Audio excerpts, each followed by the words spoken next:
በእንግሊዘኛ አንድ ሰው ይቅርታ ወይ አም ሶሪ ካላችሁ ምንድነው የምትመልሱት?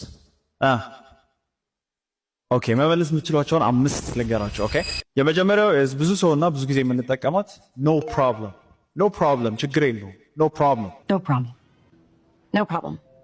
ሁለተኛው አታስብ፣ አትጨናነቅበት ስትል ኖ ወሪስ። ኦኬ ኖ ወሪስ፣ አታስብ ኦር አትጨናነቅበት ማለት ነው።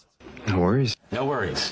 ሶስተኛው ደግሞ forget about it፣ እርሳው እንደማለት ነው። ኦኬ በቃ forget about it፣ ችግር የለውም እርሳው። ለምሳሌ አንድ ሰው መጥቶ I'm sorry ካላችሁ no forget about it፣ forget about it፣ እርሳው ችግር የለውም። forget about it፣ forget about it። አራተኛው አብሽር አያሳስብም ስትሉ ከባለፈው ቪዲዮ የተሰረቀች all good ማለት ትችላላችሁ። ኦኬ all good፣ አብሽር ችግር የለውም all good፣ all good፣ all good።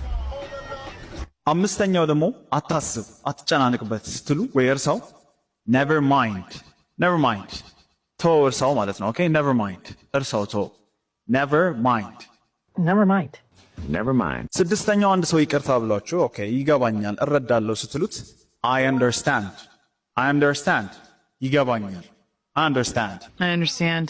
oh thanks I understand። ያ ስድስት እንደ ቦነስ ነው የሰጠኋችሁ። ይሄ ደግሞ ለእናንተ ጥያቄ ተውላችኋለሁ። ኦኬ በእንግሊዘኛ ይፈጠራል ኦር ያጋጥማል ስትሉ ምንድነው የምትሉት?